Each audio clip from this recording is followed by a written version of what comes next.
Antigo deputado, líder parlamentar, ex-presidente da Câmara Municipal de Loures, Bernardino Soares é hoje o coordenador da pasta da saúde no PCP, tema que de resto já abordou neste primeiro dia de congresso do partido, com preocupações sobre o papel dos privados na prestação de cuidados à população. Bem-vindo, Bernardino Soares, obrigado pela sua disponibilidade. Obrigado pelo convite. As autárquicas são o próximo desafio que o PCP tem pela frente, 19 câmaras para manter, 11 autárquicas em fim de ciclo.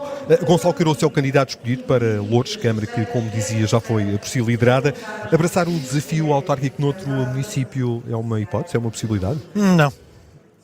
Não, esse capítulo terminou, neste momento não tenho nenhuma perspectiva nesse sentido. Tenho outras tarefas, como já referiu. Foi uma má experiência? Não, foi uma experiência intensa e muito gratificante. Mas enfim, a vida política também tem ciclos, e uns que acabam e outros que começam. E eu julgo que o meu camarada Gonçalo Caroço, que trabalhou comigo durante os 8 anos em que estive na presidência da Câmara, tem todas as condições para ser não só um bom candidato, como um bom presidente da Câmara Municipal de Loures.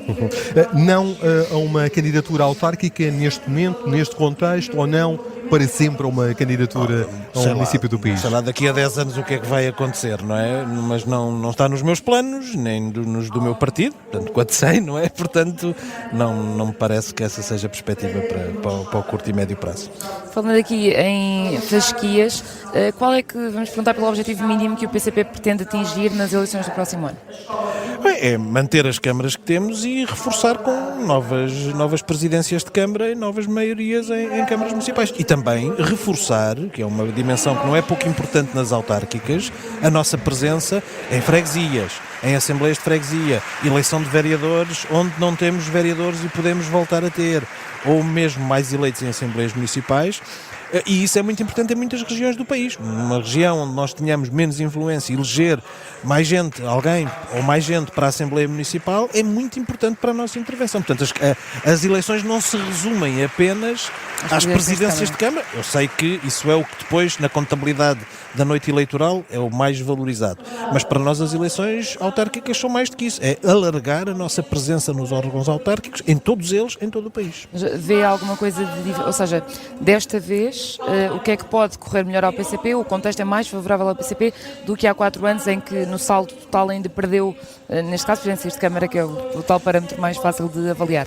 Sim, nós já tivemos Qual é momentos... o contexto para o PCP desta vez? Nós já tivemos momentos em que perdemos presidências de Câmara e a seguir recuperamos as mesmas ou outras. Enfim, isso não direi que é extremamente volátil, mas tem oscilações de acordo com os momentos políticos, de acordo com também alguns ciclos em cada autarquia. Isso tem muita importância nas eleições autárquicas. O PCP perdeu autarquias nos 2 últimos atos eleitorais. Certo, mas isso não quer dizer que não venha agora a aumentar. Isso já aconteceu no passado e pode perfeitamente, é a minha convicção que isso vai acontecer.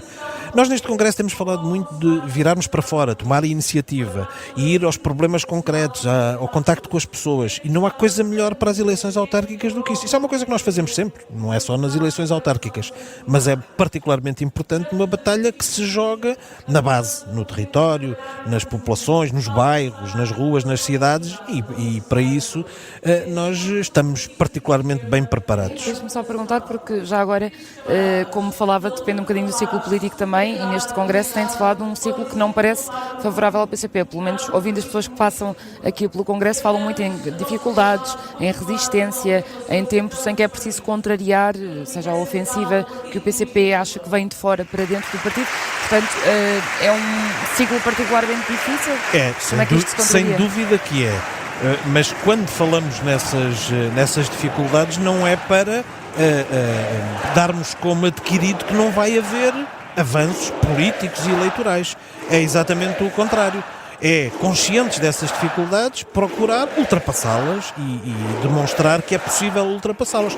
O contexto nesse aspecto pode não ser o mais favorável. Eu acho que já foi pior, portanto nós estamos num momento em que as posições do PCP estão mais claras e em que as pessoas as entendem melhor. Estamos num momento, aliás, de grande volatilidade política em termos nacionais. O peso nacional também interfere com as eleições autárquicas. Não temos o Partido Socialista em grande crescimento, que é o nosso habitual adversário nas presidências que disputamos. Portanto, todos esses fatores, mas sobretudo o nosso trabalho, dos militantes do PCP, das pessoas que integram a CDU, muitas delas não nos apoiam noutras eleições, mas confiam muito no projeto autárquico da CDU, que é distintivo e tem uma marca própria, que aliás, em alguns dos seus aspectos, contaminou outras forças políticas na sua prática. Isso é um grande orgulho para nós, mas nós estamos uns passos adiante na qualidade do nosso projeto autárquico e eu acho que isso tem condições para ser reconhecido. Não será fácil, naturalmente, há dificuldades, mas nós estamos cá para enfrentar. Falava há pouco aqui do Partido Socialista. Faz sentido pensar no PCP fazer algum tipo de acordo, de convergência com o PS no âmbito destas eleições autárquicas? Não parece. Vamos lá ver. O único sítio onde essa questão alguma vez se colocou foi na cidade de Lisboa. Nós temos o melhor candidato que existirá nestas eleições autárquicas para a cidade de Lisboa, que é o meu camarada João Ferreira, que tem um trabalho intensíssimo e de grande qualidade, que penso que é reconhecido por todos. O Partido Socialista nem sequer se desligou da atual governação de Carlos Moedas, tem viabilizado todos os orçamentos, tal como fez agora com o Orçamento do Estado. Portanto, vai haver uma convergência em torno de quê? Só na ideia de que deve ser o candidato do PS que vamos todos apoiar, mesmo que a política não seja diferente da de Moedas, ou muito diferente da de Moedas, ou da de Medina antes de Moedas. Não é por aí que nós nos guiamos. Nós guiamos por conteúdos de políticas e não há nenhum sinal do Partido Socialista, nem a nível local, nem a nível nacional, que esteja a dar passos para permitir uma convergência. Portanto, nós vamos afirmar o nosso projeto, cá estaremos depois para construir soluções depois das eleições, para que haja boas soluções para a cidade, como sempre fizemos, com todas as forças políticas. É essa também a dinâmica própria das eleições autárquicas. Admite um acordo pós-eleitoral, caso o PS, por exemplo, venha a vencer e a precisar dos vereadores do PCP? Nas autarquias, após as eleições, há sempre possibilidades de acordo entre as diversas forças políticas, porque é preciso garantir a aprovação de documentos. E sejam acordos mais permanentes para um mandato, sejam acordos em função de determinadas propostas em concreto. E nós sempre estamos disponíveis para isso. E onde estamos a maioria também procuramos isso com outros. Depois depende dos conteúdos, não é? Se forem positivos, cá, contarão connosco. Já agora deixe-me perguntar, porque falou também do PS a nível nacional, e eu sei que o PCP diz sempre que avalia mais as políticas do que os rostos, mas é difícil resistir a perguntar sobre o Pedro Nuno Santos, que nos últimos meses, como sabemos, viabilizou vários instrumentos importantes de governação do PSD. Pedro Nuno Santos, que sempre se apresentou como uma espécie de representante da ala mais à esquerda do PS. Tinha alguma expectativa que tenha sido defraudada sobre Pedro Nuno Santos? Não tinha nenhuma impressão que fosse de facto um representante da esquerda? Disse coisas interessantes já desde há uns anos para cá, mas depois a prática é que conta.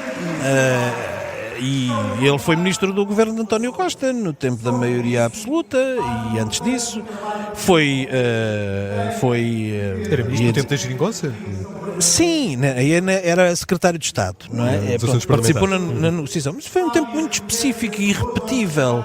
E, portanto, quando tocou a decidir se era preciso apoiar ou não os maiores grupos económicos e a banca, se era preciso tomar medidas para romper com a especulação na habitação, o Partido Socialista esteve sempre do outro lado e Pedro Nuno Santos esteve sempre com o Partido Socialista. Portanto, quer dizer, não perdi grande expectativa, com todo o respeito pelo Pedro Nuno Santos, tenho estima por ele, não há nenhuma questão, cada um faz o seu caminho.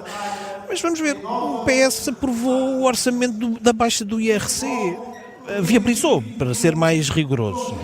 E até, como temos dito, e penso com propriedade, permitiu que dois partidos que estariam completamente de acordo com as principais orientações deste orçamento, a IEL e o Chega, não tivessem que votar o orçamento, dando-lhes a possibilidade de aparecerem como opositores a uma política que é, em grandes traços, a sua, e deixarem, em vez desse campo, de ficar para os partidos à esquerda do governo. Santos tem dado uma ajuda à direita. Portanto, quer dizer, é difícil tecer outras considerações sobre o posicionamento do PS neste momento.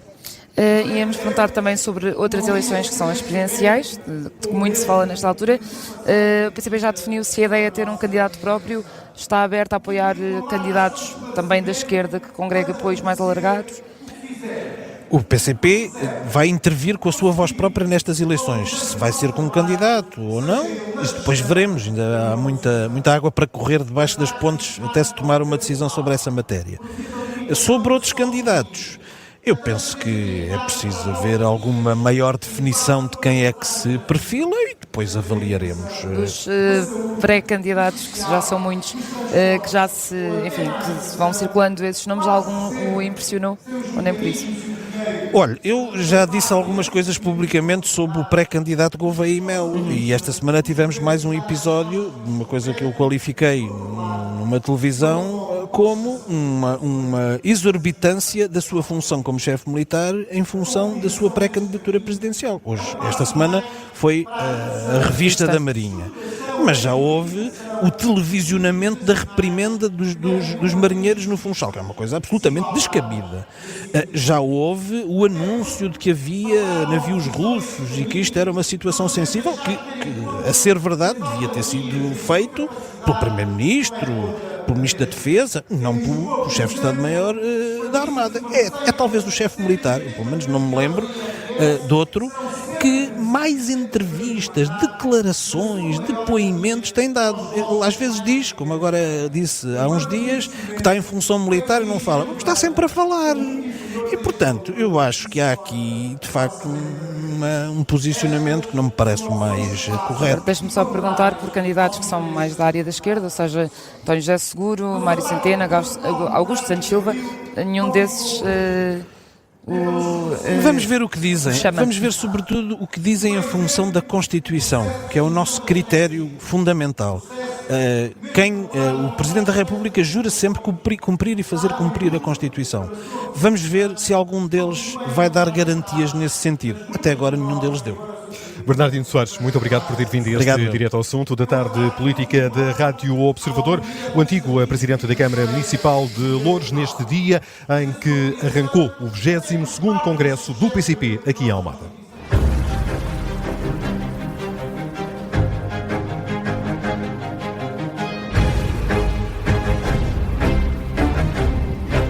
Se gostar deste podcast, pode seguir, dar 5 estrelas e comentar o episódio na Apple Podcasts ou no Spotify.